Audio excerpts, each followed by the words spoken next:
Hello, fellow soldiers, your favorite mercenary here, D-Bomb Plague. Ever since I played Acme Arsenal, I've been wanting to play an action platformer that is, not a steaming pile of shit. Sure, I could just go back to any Ratchet and Clank game, or even play the PSP games for the first time. I've heard a lot about them. But where's the fun in that? I want me some obscure games, and I think I have just the right game for you all. So, get your guns, armor, and jumping boots ready, because today we're taking a look at Akimbot.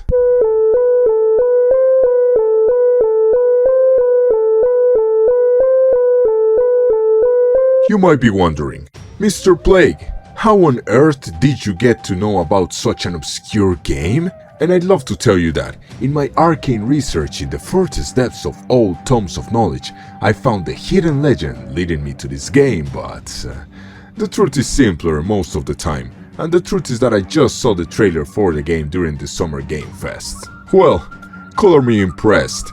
Finally one good thing I can say about that Kojima-loving idiot and his events. Anyway, I actually approached this game with caution, given that last year I had a similar experience with a game called The Smurfs 2, The Prisoner of the Green Stone, which also looked similar to Ratchet and Clank and ended up being the most disappointing game for me in 2023. So, does the history repeat itself with Akimbot? Let's find out. Akimbot is an action-adventure platformer developed by Evil Raptor and published by Playon?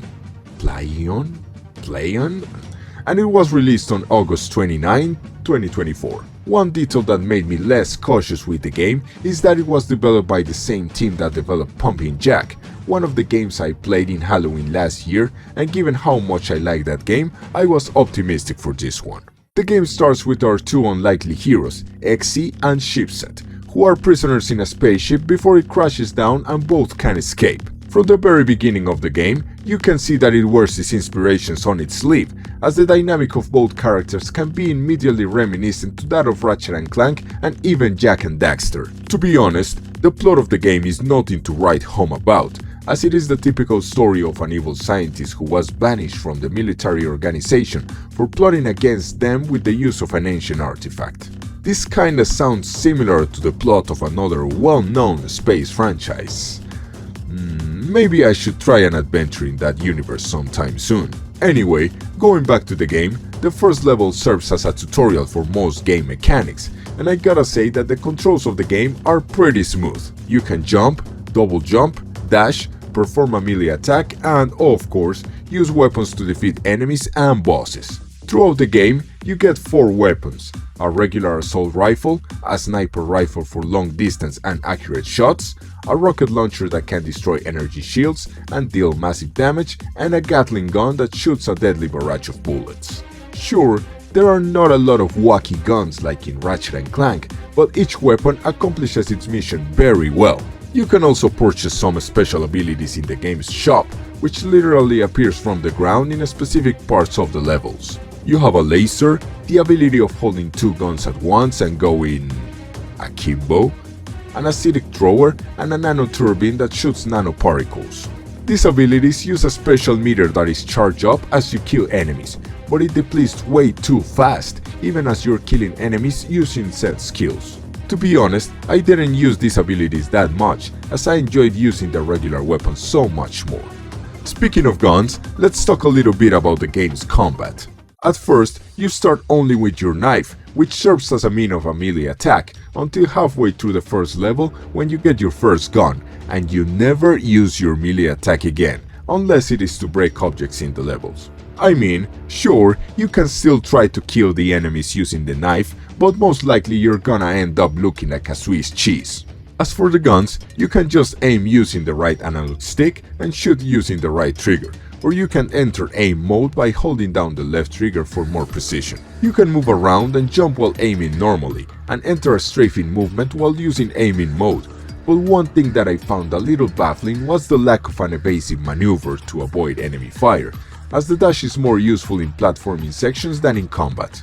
This results in you getting hit a lot, I found that the best way to avoid damage is taking cover. But come on, I wanna go apeshit and shoot at everything without having to cower behind a rock or metal block, for God's sake. In spite of this, the combat is responsive, the guns feel impactful, and, in case you have horrible aim like me, the game has a very merciful aim assist, which also helps to find enemies that might get confused with this scenery in the heat of battle. One detail that sets the game's combat apart from other similar titles is that the weapons don't use ammo in the traditional way. There's a small bar that starts filling when you're using your gun, and once the bar fills up completely, you can't shoot anymore until the bar goes down a bit. This is a pretty good system, given that it doesn't leave you hanging and looking for ammo everywhere like in other games of the genre. I'm looking at you, Ratchet and Clank. Well, it's actually a good thing that you don't have to look around for ammo in this game because, man, sometimes the game just throws everything it has at you. In later parts of the game, the number of enemies that you have to face simultaneously can be pretty high, and combine this with the lack of a proper dodge to make a perfect recipe for frustration if you don't take things a little bit slower in combat. Now, while the game has a pretty good grasp on its main two weapons, aka combat and platforming sections, I'd say that the levels themselves are pretty forgettable and samey. They all have a very similar look and general structure due to the game's art style, where most things are made of blocks. There's nothing wrong with that, mind you, as the game itself doesn't look bad, but gives a bland atmosphere to the levels themselves.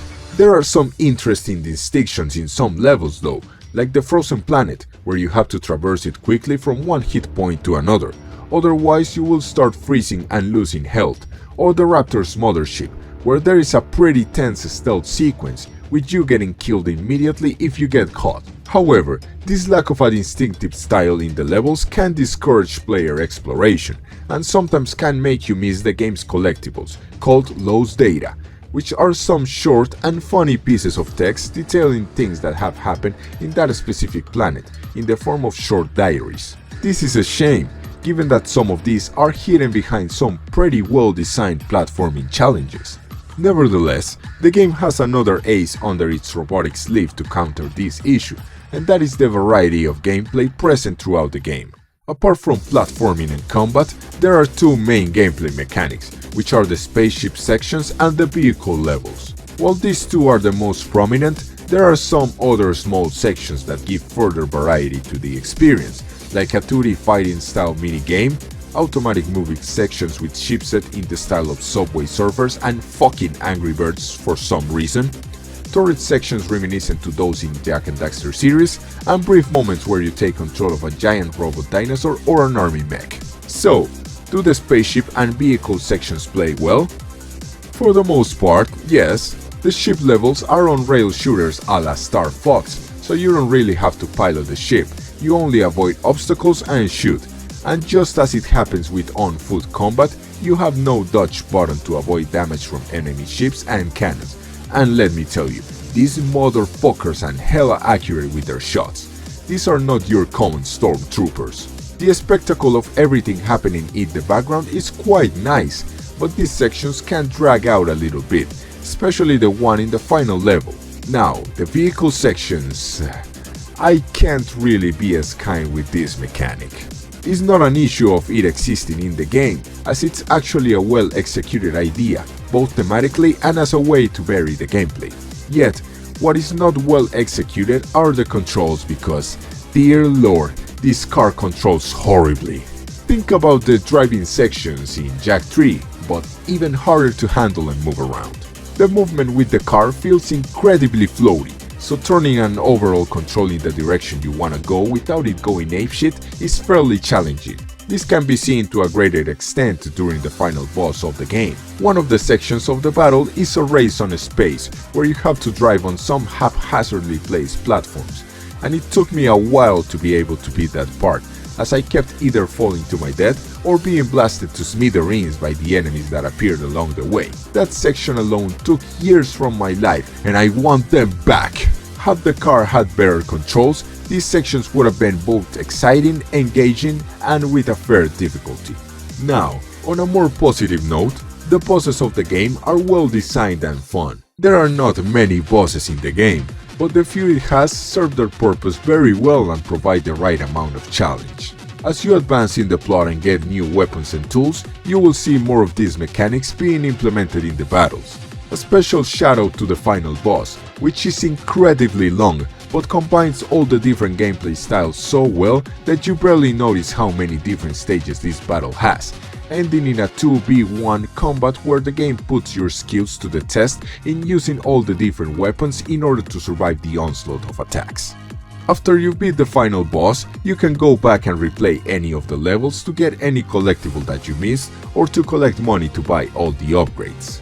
You can even choose the specific checkpoint in the level in which you want to start playing, which I think is pretty neat. However, be careful, given that all the latter checkpoints for that level will disappear.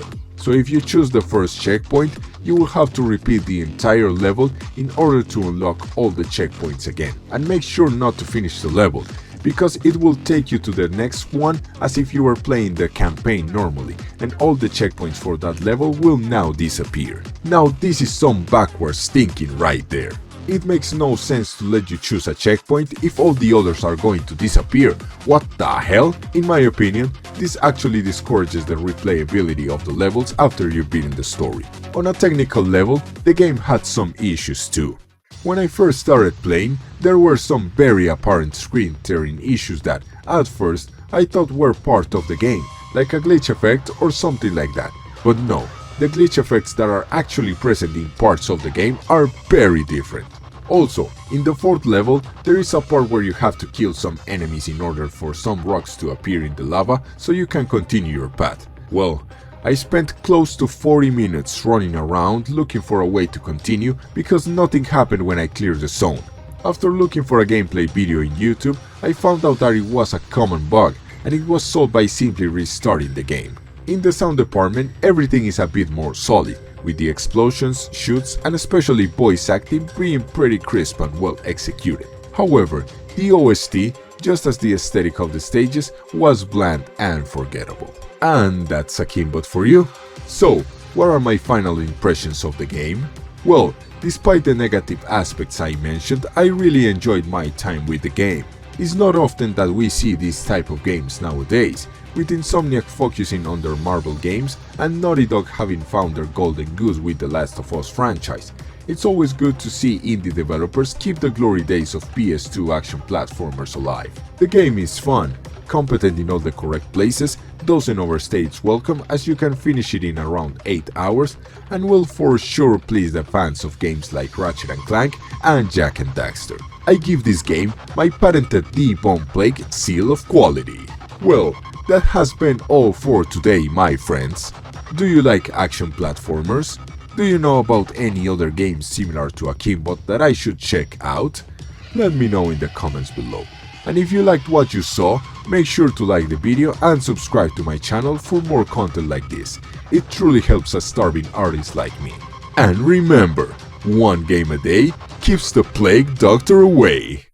Wait, I think I'm forgetting something. Something important. My memory hasn't been working well recently. Oh well, I guess it's nothing. Maybe it's just a glitch in the system.